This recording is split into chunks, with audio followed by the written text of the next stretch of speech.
교수들과 같이 인사 나누시겠습니까? 샬롬. 예. 우리 구권사님 중요한 포인트를 짚어주신 것 같아요. 끝을 올리셔야 됩니다. 샬롬 하고 끝을 올리셔야 돼요.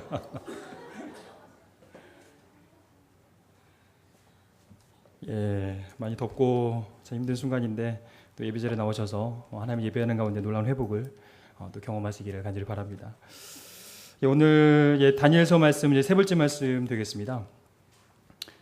우리 그 티켓에 나와 있는 것처럼 은사라는 제목으로 오늘 말씀을 같이 나누게 될 텐데, 은사를 사모하시고 그 은사를 통하여서 하나님의 나라를 위하여서 어떻게 여러분이 사용되기를 원하실지, 또 그 가운데 주어진 여러 가지 어려움과 그 가운데서 여러분의 그 은사를 이 땅 가운데서 온전히 드러내기 위해서 내가 또 하나님 앞에서 해야 될 것이 무엇인지 그것들을 한번 좀 같이 살펴보면 좋겠습니다.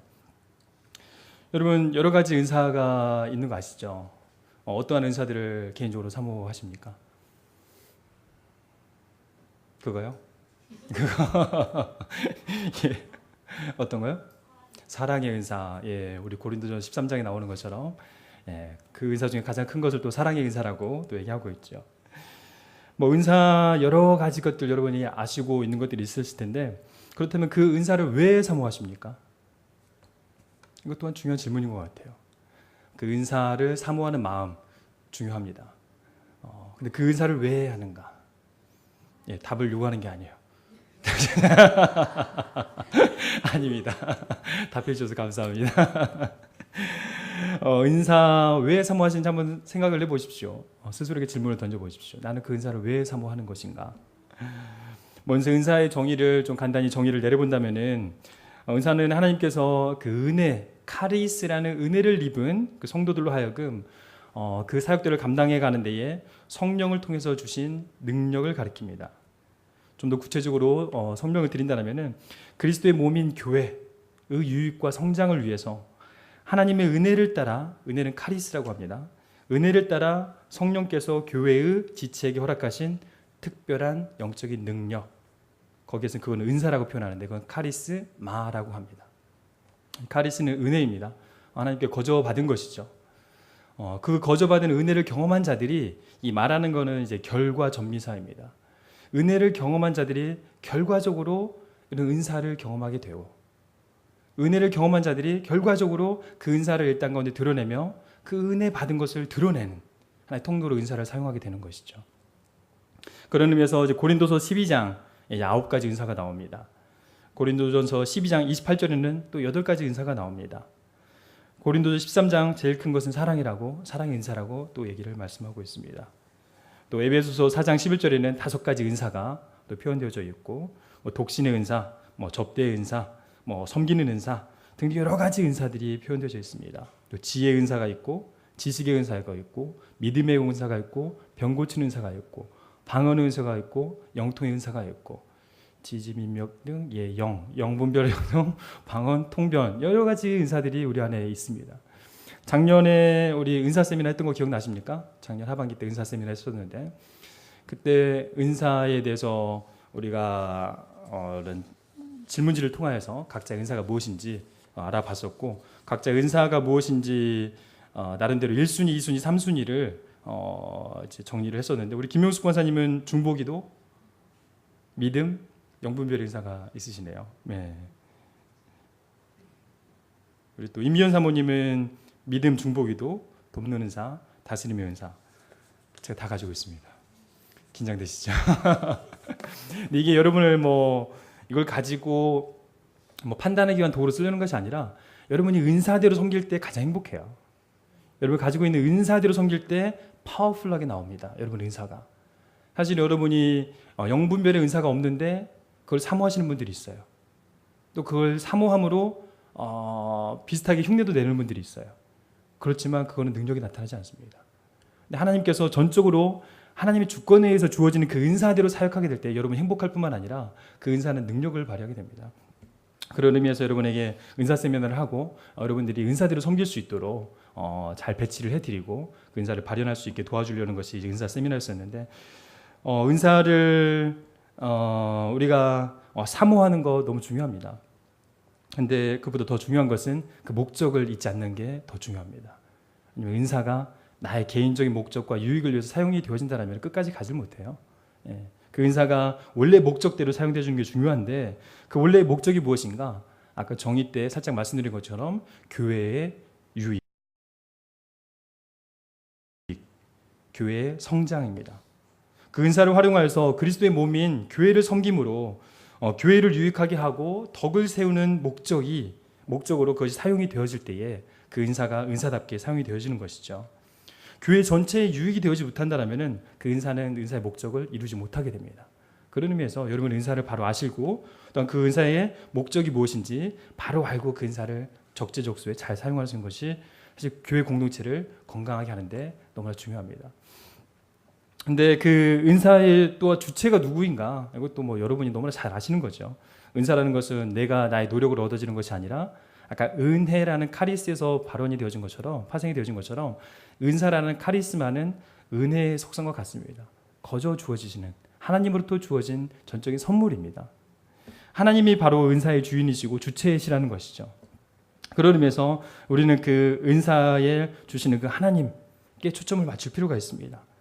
잘못하면은 이 받은 은사로 말미암아 내가 그 초점, 그 포커스의 중심에 자기가 서버리게 되어서 자기가 영광을 받게 되고 자기가 그 은사를 활용해서 자기가 그 영광을 다 누려버리게 되면은 사실은 그 은사는 축복이 아니고 선물이 아닌 저주가 되어줄 수 있기 때문에 사실 이 목적과 은사를 주시는 분이 누구이신지 우리가 명확히 알 필요가 있겠습니다. 뭐 여러분 너무 잘 아실 거예요. 제가 이렇게 구구절절하게 다 설명하지 않아도 여러분이 이미 잘 아실 거라 믿습니다. 근데 저는 이 은사의 적용의 대상인 이 교회라는 개념을 좀 공교회성을 활용해서 좀 더 넓혔으면 좋겠어요. 여러분이 생각하시는 그 은사를 사용하시는 곳이 이 길가의 교회뿐이겠습니까? 아닌 것 같습니다. 오늘 다니엘서를 보니까 다니엘을 통하여서 하나님께서 이스라엘 나라뿐만 아니라 이스라엘 나라를 넘어서서 열방을 바라보시고 하나님께서 이 은사를 주신 거거든요. 다니엘에게 이 지혜와 지식의 은사를 주셨다고 17절을 말씀하고 계시죠. 다니엘과 세 친구에게. 그리고 특별히 다니엘에게는 환상한 꿈을 깨닫게 하는 은사를 주셨다고 말씀하고 계십니다. 하나님께서는 그 은사를 주셨을 때에 저는 이게 교회적으로만 좀 이렇게 지역적으로 조금 광의적으로 생각하지 못하고 좀 이렇게 지역적으로 생각했던 것 같아요. 이 교회 안에서 나의 은사가 어떻게 활용되어질까? 물론 그것도 중요합니다. 그러나 여러분이 좀 시야를 더 키우셨으면 좋겠어요. 여러분을 이 시대에 이 길가의 교회에 이곳에 여러분에게 그 은사를 주신 거에는 하나님의 더 큰 개념에서 이 교회를 넘어 이 지역사회, 이 지역사회를 넘어 이 나라를 넘어 이 열방을 다스리시는 하나님이 그 필요한 시점에 그 필요한 은사를 주셨다는 것이죠. 다니엘이 왜 이 시점에 이 은사가 필요했겠습니까?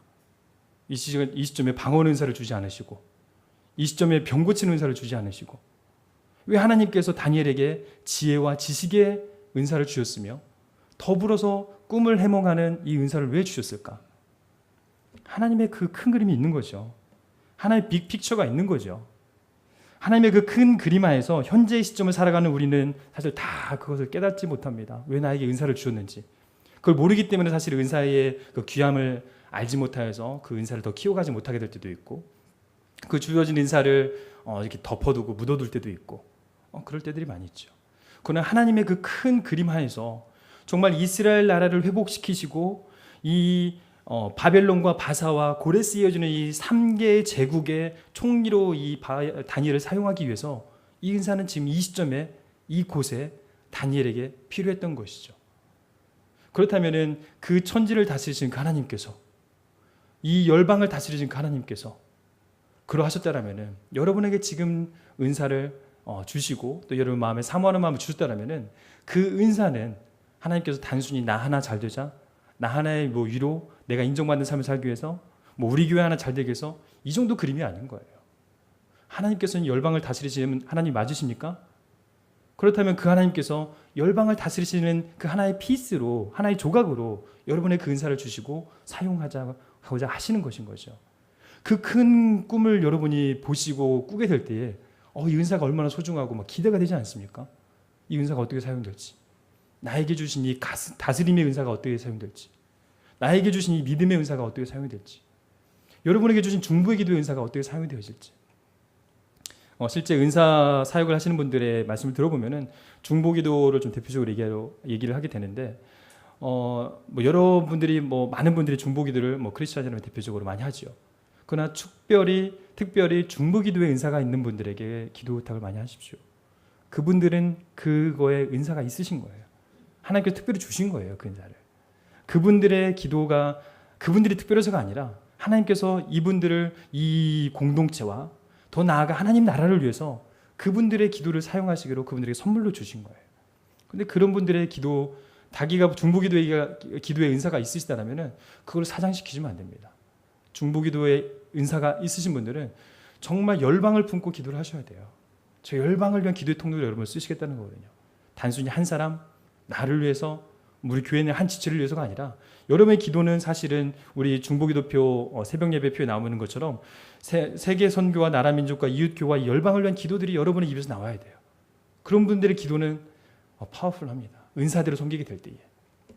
그런 의미에서 여러분이 은사를 좀 사모하시면서 그 은사를 사장시키지 않으셨으면 좋겠습니다. 왜 나에게 이러한 은사를 주셨는지 현재로서는 다 이해할 수 없습니다. 왜 나에게 이 교회를 섬기게 하셨는지 다 알지는 못합니다. 이 연약함 많고 부족한 길가의 교회에 나를 보내셨는가? 길가의 교회 안에 있는 이 연약한 모습들이 왜 내 눈에는 이렇게 많이 보여지고 자꾸 불만의 마음이 싹트게 되는가? 여러 가지 이런 상황들을 볼 때는 사실 이해가 안 되죠. 왜 더 좋은 교회도 있을 텐데 왜 나를 이곳에 보내셨나? 우리는 이러한 불분명하고 불확정적인 삶 가운데서 명확히 알 수 있는 것 그런 하나 있는 것 같아요. 우린 몰라요. 왜 여러분이 지금 이곳에 있는지, 왜 여러분의 삶 가운데 그런 은사를 주셨는지 여러분은 모릅니다. 그 끝을 가기 전까지는 몰라요. 다니엘도 몰랐을 겁니다. 왜 이런 은사를 나에게 지금 이 시점에 주셨을까? 근데 끝을 가보니까 알겠죠. 아, 왕들이 꿈을 꾼 거구나. 왕을 꿈을 꾸는데 이 꿈을 해석할 사람이 아무도 없었구나. 그래서 나에게 이 은사를 주신 거구나. 은사를 받은 시점에서는 몰랐지만은 가보니까 알게 된 거예요. 근데 이 과정을 통해서 이런 믿음의 선배들의 이런 반복된 모습들, 또 하나님께서 계속 우리 삶 가운데서 반복적으로 보여주신 그 하나님의 모습을 본다라면은 다른 건 불분명하고 불명확하고 불확정적이라 할지라도 이거 하나는 확정적일 것 같아요. 아, 하나님 살아계시다. 그 하나님은 살아계시구나. 그 하나님은 나의 삶과 이 나라와 열방의 통치자이시구나. 진짜 하나님이 이 세상을 창조하시고 내주하시며 내주하실 뿐만 아니라 친히 경륜하시는구나. 이거 하나는 확실한 거잖아요. 그 하나님께서 이 역사 가운데 계속 움직이는 역사들을 볼 때에 그 예들은 너무나 많지요. 근데 이 명제가 여러분에서 온전히 고백되어진다면은 내가 지금 모르고 있는 것, 이런 불확실한 삶이 여러분 안에 두려움과 초조함과 조급함으로 나타나는 것이 아니라 도리어 이런 불확실성 가운데에 도리어 하나님을 소망할 수 있게 되고, 여러분이 가지고 있는 이 유한한 생각과 사고의 한계 안에 하나님이 계시지 않는다는 것이 여러분의 축복입니다. 여러분의 생각대로 하나님이 움직이는 건 저주예요. 여러분의 그 생각 범위 안에만 계시는 하나님, 그 당시에는 단적으로 그 일이 이루어졌을 때, 여러분의 생각대로 되어졌을 때 기쁠 수는 있겠죠. 그러나 이스라엘 백성 예를 볼 때 그건 저주였습니다. 이스라엘 백성이 하나님으로 하여금 우리에게도 왕을 세워주십시오. 계속 얘기하면서 왕을 세워주는 것이 주변 나라들을 보니까 중앙 집권 체제가 힘도 모이고 일사불란하고 이게 전쟁을 할 때 너무 유익하거든. 그러니까 그 자기의 생각의 한계대로 하나님께 요구를 한 거죠. 왕을 세워달라고. 그러나 사무엘상 8장에 끝내는 사무엘에게 하나님께서 세워줘라 하시지만은 그것이 저주였던 것이죠. 하나님께서 왕이신 그 나라, 그게 축복이었던 것이지, 인간 이 넘어지기 쉽고 교만하기 쉬우며 이 권력과 돈과 명예 앞에서 정말 쉽게 무너져버리는 인간 왕이 왕으로 다스리게 되었을 때에 그 나라는 철저하게 무너졌죠. 그래서 오늘 다니엘 여기까지 패망하고 패망해서 3차에 걸쳐 포로에 걸쳐 여기까지 온 거 아닙니까? 그런 의미에서 우리 안에 불확실한 삶은 도리어 소망과 기대가 되어줄 수 있습니다. 여러분에게도 가장 답답한 게 그런 것일 것입니다. 나의 삶에 내가 가지고 있는 문제들이 쉽게 해결되지 않고, 또 내 앞에 명확하게 이거다 하는 답이 보여지지 않는 나의 미래. 사실 이것은 답답한 게 정상일지도 모르겠습니다. 그러나 우리가 하나님을 계속 알아가게 된다면 그것은 답답함이 아닌 기대감이 되어져야 됩니다. 소망이 되어져야 됩니다. 나에게 한치 앞을 보여주시지 않은 그 하나님, 매일매일 한 걸음 한 걸음 말씀 붙들고 주의 말씀이 내 발에 등이 되어져서 그 말씀대로 하루하루 꾸준히 지속적으로 단계적으로 살아가게 하는 그 하나님. 선악과를 단번에 따먹음으로 내가 교만해지지 않게 하시고 매일매일 말씀 붙들고 단계적으로 점진적으로 하나님을 알아가는 지혜를 가지게 하시는 그 하나님. 그게 우리를 최소한으로 억제시키시면서 하나님의 사람으로 살아갈 수 있도록 우리에게 내려주신 축복이지 않을까. 그게 바로 우리 안에 불확정성과 불확실성인 것 같습니다. 여러분 안에 답답함이 있으십니까? 그게 부디 바라옵기는 소망으로 변화해지기를 간절히 바랍니다. 우리가 또 그런 것들을 계속 경험하지 않습니까? 이스라엘 역사를 통해서는 너무 많은 일들이 있었기 때문에 신약까지 넘어가는 과정 중에서도 사실 이스라엘 나라는 없어지는 줄 알았죠. 성전도 3번이나 무너졌죠. 이스라엘 그 지도상에서 지워진 적도 한두 번이 아니죠. 그랬는데 이 나라가 세워져 가고 이 나라가 열방 가운데 흩어지고 심지어는 이 하나님의 나라가 없어지는 것처럼 보여지는 이 시점에서도 하나님은 계속 일하고 계셨었잖아요. 그래서 성경 번역을 누가 해요? 헬라어 이 셉투아진트 72인용을 누가 번역해요? 알렉산드리아 도서관에서 이방인이 그걸 번역을 해내잖아요. 이방인이 그걸 번역해내니까 그게 복음의 통로가 돼서 이방 사람들이 복음을 접하게 된 거예요. 유대인이 한 게 아니에요. 망해져갖고 이 불씨조차 꺼져가는 것처럼 보이는 이 이스라엘을 그 이면에 하나님께서 이방 사람들 열방을 통해서 행하신 거죠. 로마가 길을 닦았어요. 이 돌을 얼마나 큰 돌들을 그 로마에서부터 유럽 전역으로 흩어지게 다 해놨는지 이 도로가 잘 정비가 되어지니까 복음이 퍼져가는데 이게 주체할 수 없이 퍼져가요. 이스라엘 나라는 사라져갈 때 하나님이 향하신 거죠. 하나님이 살아계시다는 것을 드러내신 거죠. 또 그것뿐입니까? 저는 사실 대한민국을 볼 때 요즘 가슴이 떨려요. 하나님께서 이 나라 어떻게 쓰시려고 이러시나. 처음에는 이름도 모를 정유라라는 이 학생 하나가 부정 입학한 것으로 간단히 생각했는데 이게 불씨가 되어져가지고 한국이 이렇게 뒤집어질 줄이야. 공의와 정의가 완전 없는 것처럼 우리가 목 놓아 외치고 기도하긴 하지만 정말 어떤 방식으로 이 나라가 새롭게 될지 꿈을 꿀 수 없었던 그 시대 가운데에 정말 이 나라가 이렇게 국정농단이 이렇게 해결이 되어지면서 아직도 갈 길이 많긴 하지만은 이 집권층의 사악함과 오만함을 다 드러내시고 철저히 바닥까지 다 낮추시고 공의와 정의를 회복시키신 것, 이건 정말 우리가 꿈꾸고 생각할 수 있는 방식 이면의 것이었죠. 누가 계획하는데 이렇게 할 수 있겠습니까? 그 전에 역대 대통령들이 몇 번 시도해봤지만 철저히 안 됐죠. 그 완강한 그 부정과 부패의 끈을 끊어낼 수가 없었죠. 사법개혁, 검찰개혁, 대통령과 면담하면서도 검찰개혁은 이루어지지 않았습니다. 검찰이 그 거만한 태도를 봤잖아요. 노무현 대통령한테 면담할 때도. 사법부의 개혁, 지금 사법부 지금 완강하게 버티고 있죠. 계속 요구하지만은 자료 제출도 안 하고 저렇게 버티고 있는데 이런 것들이 어떻게 여기까지 감히 올 수가 있었습니까? 사법부에 누가 감히 얘기를 해요? 검찰에도 누가 이런 항변을 할 수가 있었어요? 검찰에 검사 받으러 들어가 검찰의 검사를 3번만 받아도 사람이 미친대요. 하도 집요하게 자기 주변을 다 털어서 자기 과거를 다 털어서 그냥 말을 하니까 자기가 어떻게 감당할 수 없기에 3번만 들어가도 이게 정신이 온전하기가 쉽지 않다고 할 정도로 그러한 방식을 취하고 있는 그 앞에서 누가 이런 개혁이 이루어질 줄 기대나 했겠습니까? 군개혁, 행정과 사법과 국회 통제를 비웃기라도 하듯이 보안과 이 군사 기밀이라는 이유로 철저히 자료 제출을 거부하죠. 도리어 군 사법을 통해서 자기네들이 심판하겠다고 데려가지만은 그 심판의 대상자가 심판을 결정하는 자인데 어떻게 공정한 심판이 이루어지겠습니까? 군 개혁 절대 안 일어나요. 지금까지도 그게 계속된 문제가 지적이 되었었죠. 철저히 안 됐었죠. 그러나 지금 기무사 이 사건을 통해서 이렇게 드러날 줄 누가 기획했습니까? 저는 기대가 돼요. 대한민국이 하나님께서 어떻게 다시 쓰시려고 하시는 건지. 하나님께서 이 나라를 정말 공의와 정의가 강수처럼 하수처럼 흘러가게 하시려고 지금 하나님께서 움직이시는구나. 이 이면에 우리 눈으로 꿈꿀 수는 없었지만 그 이면에 하나님께서 지금 행하고 계시는구나. 이걸 보게 되니까 막 기대가 되는 거예요. 한편으로 마음 안타깝지만 이번에 명성교회 사건 저는 기대가 됩니다. 그냥 명성교회 사건 없었으면은 한국개혁교단 변화 없었을 겁니다. 계속 변화를 외쳤지만은 변화를 해보려고 했지만은 구조상 또 변화의 불씨를 지피기가 너무 어려운 이 구조 안에서 소망을 갖추기가 어렵고 그냥 사역자들은 자기가 맡겨진 사역만도 바쁘니까 그냥 위를 바꾸려고 하지 않고 이 시스템과 큰 체계를 바꾸려고 하지 않고 그냥 욕은 하지만은 그냥 자기 있는 범위 내에서 영역 안에서 그냥 적절히 살았을 거예요. 성도님들 바라보면서 이 큰 공교회성을 생각하지 않고 개교회만 돌보며 끝났을 거예요. 그러나 이 명성교회 사건이 불씨가 되어져서 지금 교회가 일어나고 있죠. 성도들이 일어나죠. 교회뿐만 아니라 교회의 집단이 일어나고 있죠. 기관들이 일어나고 있죠.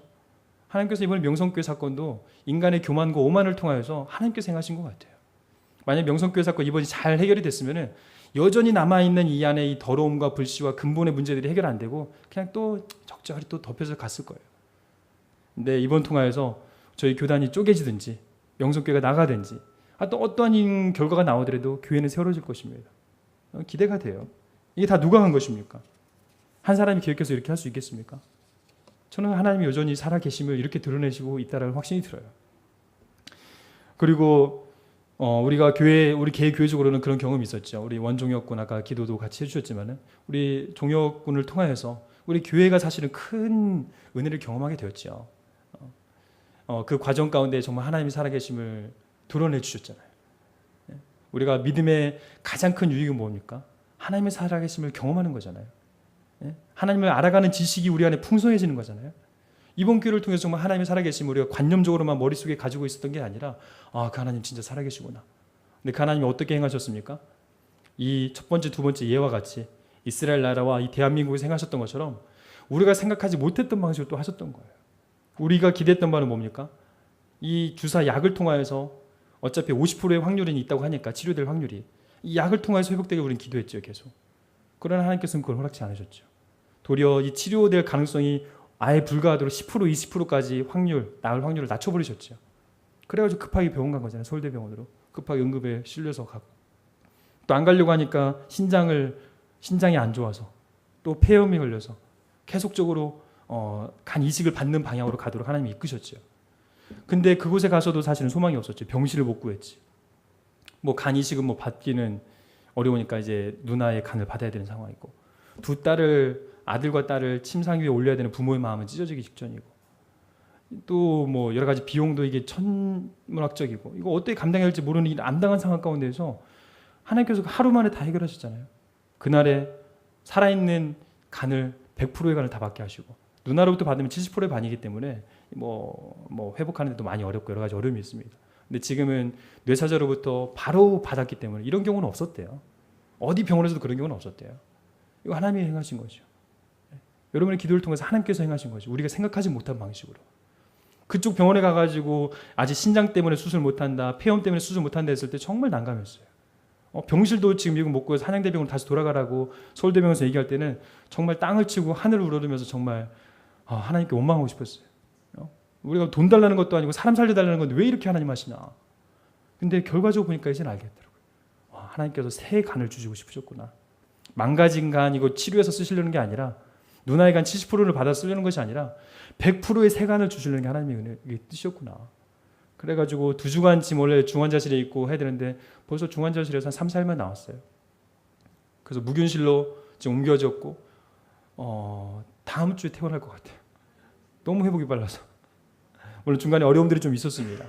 그러나 그것 또한 하나님께 더욱더 우리가 간절히 마지막까지 여리고성의 13번째 바퀴까지 하나님 붙들고 믿음으로 돌도록 우리에게 긴장감을 주신 거라고 생각이 들고 중간에 긴장감이 있었지만은 하나님께서 놀랍게 회복을 또 시키시면서 다음 주에 뭐 예상보다 2배 이상 빠르게 퇴원을 하게 될 것 같습니다. 아직도 여러 가지 가야 될 길이 많지만은 우리가 하나님을 경험했기 때문에 앞으로 가야 될 어려움의 길은 사실은 문제가 안 됩니다. 그 하나님께서 살아계심을 우리가 경험하게 되었기 때문에 그 하나님께서 여러분에게 이 시점에 이곳에서 각자에 맞는 은사를 주셨다면은 그것은 하나님의 계획이 분명히 있으신 겁니다. 그 하나님께서 우리가 금방 봤던 것처럼 천지를 경영하시고 또 이 나라를 경영하시고 나의 삶을 경륜하시는 그 하나님인 것을 여러분이 경험하셨고 그걸 믿음으로 온전히 고백하신다라면은 이 시점에 여러분에게 주신 그 은사 또한 분명히 하나님의 계획하에 있음을 잊지 않으셨으면 좋겠습니다. 그 은사를 사장시키지 마시고 그 은사를 개인의 성공과 출세의 도구로 사유하지 마시고 그 은사를 자기를 높이는 데 사용하지 마시고 하나님의 나라를 위해서 하나님의 영광을 위해서 하나님의 의를 위해서 하나님의 뜻을 이루어드리기 위해서 사용해 주십시오. 그런 의미에서 우리가 이 땅에 살아갈 때 은사대로 살아갈 때에 그 은사를 통해서 우리에게 또한 탁월성을 허락해 주시는 것 같습니다. 오늘 다니엘과 세 친구의 그 탁월함을 볼 때에 우리에게도 이런 탁월한 전문가적 실력을 갖춘 우리 기독 크리스찬들이 출세와 좀 성공을 많이 하셨으면 좋겠어요. 이 출세와 성공이 어떤 의미인가? 그러니까 한국에서 가지고 있는 이 한국적이고 좀 세속적인 의미에서의 이기적인 출세와 개인의 영달과 개인의 성공, 개인의 부귀와 영화를 점할 수 있는 위치에 오르는 것을 말하는 출세와 성공을 말하는 것이 아닙니다. 여러분, 그리스도인으로서의 출세와 성공, 그것은 한 공동체의 운명을 바꿀 수 있는 지도력을 발휘하는 위치에 올라가시라는 거죠. 다니엘과 그의 친구들이 그랬던 것처럼 여러분에게 주신 그 은사를 통하여서 여러분이 있는 그 자리와 삶의 자리와 직장과 섬기는 곳에서 정말 탁월성을 잘 가꾸셨으면 좋겠어요. 그 하나님께 주신 그 은사를 잘 발휘하여서 여러분이 섬기고 있는 그 공동체의 운명을 바꿀 수 있는 지도력을 발휘하는 위치에 올라서 하나님의 통치와 다스림을 펼쳐내시는 것, 섬김과 봉사를 통해 이 세상을 하나님의 다스림 아래 복속시키는 기회를 얻는 것, 그게 바로 그리스도인의 출세와 성공인 것이죠. 우리가 생각하는 세속의 성공과 출세와 많이 다르죠. 다니엘이 바로 그러한 출세와 성공을 보여주고 있지 않습니까? 권력을 얻었으나 그것을 사사로이 사리사욕을 채우는 도구로 사용하지 아니하고 개인의 영달을 추구하는 통로로 사용하지 않고 있는 것을 보게 됩니다. 성공과 출세를 본인을 살아내는 그 시대에 두신 그 하나님의 뜻을 이루어드리는 데 사용하고 있죠.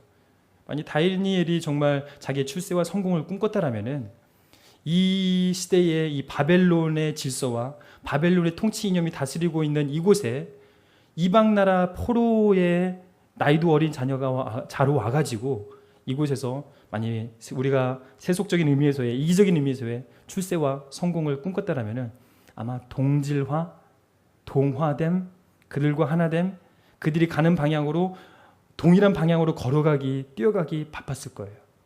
그러나 다니엘과 새 친구들 보면은 정반대 방향으로 가고 있죠. 하나님이 주신 그 지식과 학문, 능력과 지혜, 그 은사로 성공과 출세를 이루었기 때문이 아니라 하나님이 주신 그걸로 말미암아 성공과 출세를 이뤘기 때문에 다니엘이 이런 결단을 할 수 있었던 것입니다. 그리고 이 모든 것이 자기로 말미암은 것이 아니고 자기의 것도 아니었기 때문에 철저하게 자기를 비움과 자기를 부인함, 그로 인해 하나님의 사랑과 이웃 사랑으로 내면을 가득 채웠기 때문에 이런 자기의 목숨이 위태한 순간까지도 가면서 자기 희생적 사랑을 발휘하는 것을 볼 수 있죠. 높이 올라가면 올라갈수록 더 낮게 포복하여서 사명의 길을 따르고 있는 다니엘의 모습을 보게 됩니다. 세속적인 지혜와 지식은 이렇게 획일적으로 쉽게 일반화해서 말하기는 어렵지만은 그런 면이 분명히 있습니다. 좀 자기 기만적인 면이 있습니다. 하나님을 경외해야 하는 데서 오는 지혜와 지식이 아니라 자신의 능력과 지혜로 또 자신의 그 깨달음과 명석함으로 출세한 사람은 그 지위가 주는 그 영화의 무게감, 자기 만족적인 그 성취감, 타인의 시선으로 말미암아 교만케 함을 견뎌낼 수 있는 이 도덕성과 윤리적 청렴성을 만들어내는 게 어렵습니다. 다 어느 순간에 내 힘으로 내 능력으로 이룬 것처럼 되죠. 심지어 종교의 영역도 마찬가지가 되어버렸습니다. 종교회 안에서 대형교회 목사가 되어지면은 처음에 2-3명 데리고 상가에서 천막에서 목회할 때 그때의 청렴함과 순수한 도덕성을 잊어버리게 되고 어느 순간에 이 모든 것이 나의 능력으로 이루어진 것처럼, 그래서 이 대형교회가 내 것인 것처럼 사유화하기 시작하면서 이런 영화의 무게감과 자기의 이 만족함과 또 사인의 시선과 칭찬 앞에서 교만하여짐과 이것들을 감당할 수 있는 능력이 없습니다. 그러나 하나님의 자녀는 자신의 출세와 성공의 근원이 자기에게로부터 말미암은 것이 아닌 바로 하나님께로부터 말미암은 것이기 때문에 하나님께 부단한 순종과 자기 부인과 자기 희생을 통하여서 그 걸음을 계속해서 걸어가게 되는 것이죠. 그런 의미에서 우리가 여러분에게 다시 한번 이렇게 질문을 드리고 싶습니다. 여러분 성공하고 싶으시죠? 출세하고 싶으시죠? 세상의 성공과 출세를 좇지 마시고 그것들이 사실 우리를 따라와야지, 그것들을 추구하는 순간 우리는 세상과 이런 차별화된 삶을 유지하지 못하고 도리어 그들과 어떻게 하면 동질성을 추구하면서 동일화되어서 그곳을 향해 달려갈까? 그러면서 그들과 그들 안에서 진흙탕 싸움을 하기가 십상이 됩니다. 그리고 그 싸움에서 비교 우위, 상대적 우월성 위치에 남을 짓밟고 오르더라도 순간적인 기쁨은 있겠지만 사실은 그거는 자기 영혼을 파괴하는 거죠. 남을 짓밟고 올라갔을 때에, 그것이 반복되어질 때에 자기의 영혼은 무감각해지고 남을 짓밟는 것에 대해서 갑질하는 것에 대해서 무감각해지고 그러면 그럴수록 자기 영혼이 얼마나 다쳐요. 자기 얼마나 더 이렇게 약해져요. 자기 영혼이. 자기 파괴적인 싸움이라는 것을 잊지 않았으면 좋겠습니다. 여러분 꼭 여러분이 계신 곳에서 하나님이 주신 은사를 사용하여 탁월성을 갖춰가시고 그곳에서 차별화를 추구하시면서 하나님 나라의 백성으로 성공과 출세를 경험하게 되시기를 간절히 바랍니다. 그러나 마지막으로 참 이게 쉽지 않은 것도 여러분의 삶의 현실에서의 모습이죠.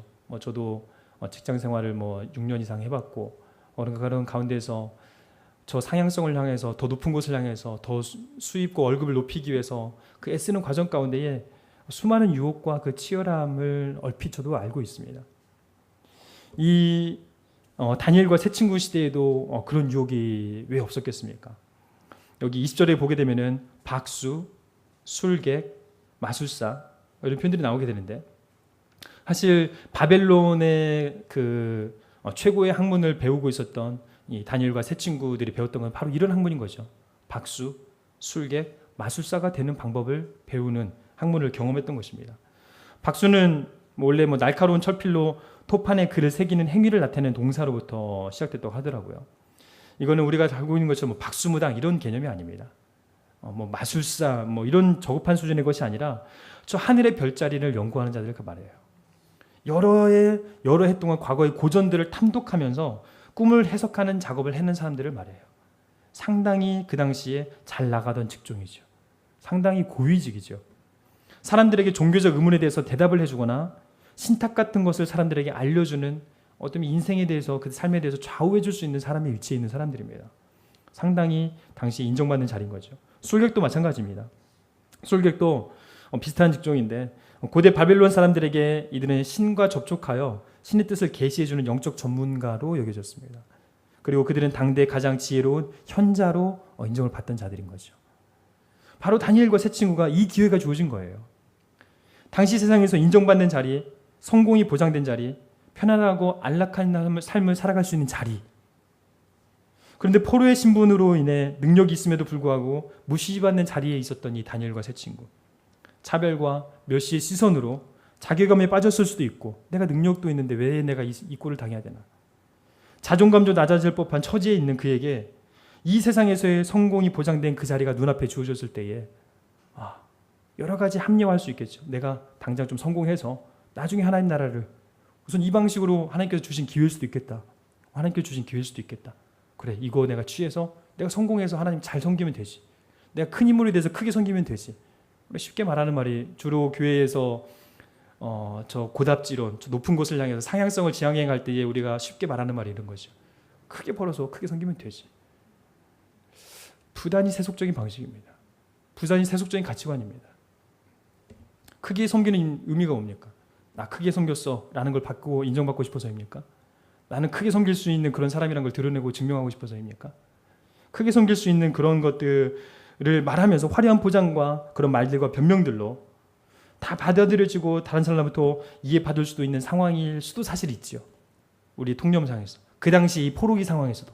생각해보면 다니엘이 그렇게 한다고 해서 욕할 사람 없습니다. 충분히 자기 합리화할 수 있어요. 거절하게 되면은 본인의 목숨이 위협을 받을 수 있는 상황에서 당시의 위기를 우선 타협을 통해서 모면하고 적당한 이득을 획득한 후에 나중에 다시 하나님의 뜻을 드러내며 살면 되지 라고 할 수 있죠. 이런 상황에서 왕의 진미와 포도주를 거부하는 거룩한 이 포기와 결단으로 이런 천금 같은 기회를 이것이 하나님께서 이 세상에서 하나님의 백성으로 성공과 출세하도록 혹시나 나에게 은혜로 주신 것이 아닐까라고 내 마음이 논리화해서 논리적으로 받아들이고 싶은 그 매력적인 유혹을 그 기회를 포기하고 심지어는 자기 목숨까지도 위험에 빠뜨릴 수 있는 이런 거룩한 포기와 결단은 이거 쉽지 않죠. 만일 그들이 왕의 진미와 포도주를 먹는다면 하나님의 율법을 범한 것이 되고 또 자신들을 의식적으로 부정하게 만드는 것이 되었으며 또 왕의 진미와 포도주를 일방적으로 거부하게 된다면 왕에 대한 반항이 되기 때문에 생명이 위협하죠. 위험을 빠질 수 있죠. 바벨론의 이런 관리가 될 수 있는 특권을 상실할 뿐만 아니라 생명도 잃을 수 있는 이러한 큰 위험 앞에서 그들이 자기의 생명을 걸고 왕의 음식과 포도주를 먹지 않기로 결단한 것입니다. 이것을 이렇게 했던 그들의 근본적인 이유가 무엇일까? 왜 이것들을 포기했을까? 왜 이것들을 거부하였을까? 왕의 진미를 거부한 행동이 무엇을 의미하는 것일까? 잠시 눈 한번 딱 감고 아무도 지탄하지 않을 상황에서 굳이 고지식해 보일 정도로 그 원칙을 지켜가며 그 열심과 소신, 그 결단을 내리는 그것은 무엇 때문일까? 무엇이 또 이런 것이 가능하도록 만들었을까? 율법 하나 지키고 안 지키고의 문제가 아닌 것입니다. 맛있는 음식을 먹고 안 먹고의 문제가 아닌 것입니다. 사람들로부터 칭찬을 받을지 지탄을 받을지의 문제가 아닌 것입니다. 다니엘과 그들이 그 마음 가운데서 이런 결정을 하게 된 데는 하나님 앞에서의 자기의 전 존재가 거부되어지는가 아니면 인정되어지는가의 문제였기 때문입니다. 나는 어떤 존재인가? 나의 정체성은 무엇인가? 나의 뿌리는 무엇인가? 나의 본질적인 나의 존재가 무엇인가? 이것이 문제였기 때문인 것이죠. 그들은 여기서 하나님의 율법을 지키는 열심을 통해서 거룩한 백성으로서의 정체성을 지키기로 결단한 것입니다. 여러 가지 위험을 감수하고서라도 다니엘은 그 안에서 하나님의 말씀과 원칙, 율법이 통용되어지는 그런 곳에 잘 있었죠. 예루살렘이 바로 그런 곳이죠. 하나님의 말씀이 통용되어지고 말씀이 우리 일상 가운데 잘 사용되는 언어로서 우리 가운데 들려지고 명목상으로 통용이 되었던 그런 질서 속에서 살다가 더 이상은 이러한 방식으로 이야기하지 않고 따라서 그 방식으로 따라서 살지도 않는 바벨론이라는 제국의 질서가 사로잡고 있는 새로운 환경에 지금 끌려가 있는 상황인 거잖아요. 교회 안에 있으면 우리가 쓰는 말, 행동, 사람들 간에 서로 쉽게 인식되고 소통되는 틀이 있죠. 오늘날 이러한 모든 틀들이 받아들여지지 않는 세상 속으로 들어가게 되는 것이 또 우리 그리스도인의 숙명적인 삶이죠. 그렇게 세상 속으로 들어가고 사는 것이 힘들고 괴롭고 갈등을 자아내기에 어느 순간에 우리는 우리만의 세상, 우리만의 교회, 이 성전이라고 불려지는 이 예배당 안에서 우리끼리에 만족하는 삶을 또한 살아가게 되는 모습들이 우리 안에 상당히 많이 있었던 것도 사실이죠. 지금은 이제 그것을 깨려고 상당히 많이 애쓰고 있지만은 바벨론 시대라는 것은 우리가 인정받고 환영받는 공간이 절대로 존재하지 않는 것입니다. 철저히 이방적이고 이 바벨론의 질서가 다스리는 곳이고 나를 둘러싼 모든 환경이 나의 모든 말과 행동, 사고방식에 적대적으로 반응하는 세상에 들어가서 살아내야 되는 것이 바벨론과 그 친구들의 지금 삶인 것이죠. 처음에는 일질감에서 오는 이 어색함도 있었을 거고 받아들여지지 않는 것에 대한 두려움도 분명히 그들을 사로잡았을 것입니다. 지금까지 통하던 것들이 하나도 통하지 않기 때문에 다니엘 시대는 하나님의 백성들이 독자적으로 존재하지 못하는 시대가 되었습니다. 하나님 나라는 볼 때에 패배한 것처럼 보였죠. 하나님 성전은 다 무너진 것처럼 보였대요. 침탈 주어졌고 하나님 성전에 있는 성전 기물들은 다 옮겨져서 바벨론이 섬기는 신의 창고의 물품으로 등재가 되어버렸죠. 그 이름은 불명예로 치욕을 당하는 것처럼 보여지고 다니엘과 세 친구들은 다 눈으로 그걸 직접 목도하고 보았습니다. 성전의 기구들이 우상신인 바벨론의 신의 창고의 목록에 물품으로 등재가 되어버린 이 상황. 이스라엘의 빼어난 인재들은 제국의 포로 인질이 되어서 끌려가게 되어버린 이 상황. 총체적으로 치욕의 시대를 살고 있죠. 어찌 보면 지금의 우리가 살고 있는 시대가 이와 좀 비슷하지 않나 싶습니다. 우리가 살고 있는 시대, 어떻게 보면 하나님 나라가 되게 패배한 것처럼 보여지는 시대입니다. 어떻게 보면은 하나님의 교회, 하나님의 성전이 침탈당하고 하나님의 교회가 무너지는 것처럼 보여지는 시대입니다. 하나님의 이름이, 예수 그리스도의 이름이 도리어 외부의 누군가에서가 아니라 내부의 우리의 움직임과 우리 지체와 우리 형제들, 자매들, 우리 교회, 우리 이웃 교회들에 의해서 불명예와 치욕으로 당하는 것처럼 보여지는 이 시대 가운데 하나님께서 지금 다니엘과 같은 사람을 찾고 있는 것 같습니다. 이 시대 가운데 여러분이 세상과 동화되고 동질화되어지고 그들의 질서, 세상에서 바라는 이 성공을 위한 질서, 저 정점에 있는 돈이라는 것을 추구하기 위해서 이 돈을 정점에 두고 내 삶의 중심에 모든 것들이 돌아가는 그런 모습, 이 세상에서의 방식과 이질감을 가지지 않으려고 도리어 그들과 동질화하고 일체화되려고 애쓰는 이런 상황 가운데에서 제국의 질서와 이 나라의 질서와 이 돈의 질서와 앞에서 그것과 긴장하고 갈등하고 그것들을 버텨내려고 하는 그런 삶의 모습.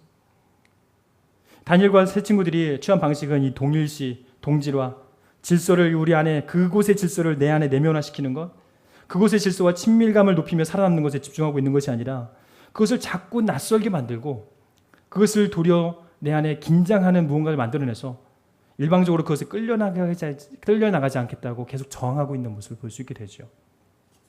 그런 긴장하는 지점, 그런 균열을 일으키는 지점을 찾으려고 애쓰고 있는 다니엘과 그들의 모습을 볼 수 있게 됩니다.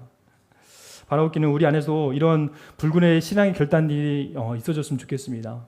세상에서의 그런 기지와 처세술의 소산이 아닌 정말 하나님 앞에서 신앙의 정절을 지키겠다라는 그 불굴의 자세를 가지고 세상의 어떤 기지와 처세술보다 하나님으로부터 우리에게 은사로 주어진 이 지혜와 지식, 또 이런 꿈 해몽과 같은 하나님께서 주신 그 은사로 말미암아 이 땅 가운데에서 이 땅을 다스리는 방식이 아닌 신앙의 지조와 절개를 지켜내며 승리할 수 있는 우리의 삶이 되기를 간절히 바랍니다. 세속 문화에 저항하는 영성을 길렀기 때문에 인생의 전성기에서도 3대 제국에 걸쳐서 신앙의 패기를 계속 보여줄 수 있었지요. 바로 다니엘이 무너질 것 같지 않았던, 이 세상을 지배하는 것처럼 보였던 이 나라의 통치 방식이, 돈이 이 세상의 모든 것처럼 보여지는 이 세상의 통치 방식이 무너질 것 같지 않아 보였던 이 바벨론이 100년도 못 가잖아요. 바사는 어떻고요? 이 다니엘은 그러나 무너지지 않고 3대를 그 하나님 앞에서 정체성을 지켜가며 신앙을 지켜가는 걸 보게 됩니다. 바로 이 3대 제국에 걸쳐 신앙의 패기를 보여줄 수 있었다는 이것을 통하여서 하나님께서 도리어 말씀하고 계시는 것이죠. 하나님은 살아계시다. 하나님이 열방을 통치하시는 분이시다. 바로 하나님이 진정한 왕이시다. 이것들을 도려내고 있는 것을 보게 됩니다. 바로 그는 우리 안에서 나는 누구인지, 나는 왜 이곳에 있는지, 내가 믿는 신은 어떤 분인지, 그리고 나에게 이 시점에 이곳에 왜 이 은사를 허락하여 주셨는지 정체성의 싸움을 포기하지 아니하고 우리가 있는 곳에서, 여러분에게 맡겨주신 그곳에서 하나님의 백성으로 그곳에서 삶을 온전히 살아낼 수 있는 우리 믿음의 식구들이 되기를 간절히 바랍니다. 말씀 마무리하겠습니다. 하나님의 사람들이 세상과 타협하지 않고 하나님의 공급하심으로 살아가기에 사랑하기로 작정하고 자신의 삶을 전적으로 투신하게 되면 하나님께서 그러한 하나님의 백성들에게 애매한 승리를 주시는 것이 아니라 확신한 승리를 주십니다. 하나님을 신뢰하고 하나님의 때를 끝까지 포기하지 않겠다는 이 에무나의 믿음으로 신실하게 끝까지 기다리는 믿음의 사람, 하나님의 힘과 도우심, 하나님의 공급해 주시는 은사로 일들을 감당해내는 사람들은 이 땅에서 하나님의 백성으로서의 출세와 성공, 하나님의 백성으로서의 출세와 성공 말씀드렸죠. 이 땅에 하나님의 나라로 바꿀 수 있는, 지도력을 행할 수 있는 그 위치에 오르는 출세와 성공, 그거를 풍성히 경험하게 되실 줄 믿습니다. 여러분이 그러한 분이 되셨으면 좋겠고, 또 여러분의 자녀들이 그런 자녀들이 될 수 있도록 자녀들에게 축복해 주십시오. 다니엘서의 메시지는 딱 이 한 줄입니다. 이것을 읽고 마무리하겠습니다. 세상이 아무리 사악한 통치자가 다스리는 곳이라고 할지라도 하나님의 다스림은 멈추지 않는다. 하나님의 나라와 통치는 무너지지 않는다. 여러분의 삶에도 이 고백이 온전히 회복되시기를 간절히 바라며 함께 기도하시겠습니다.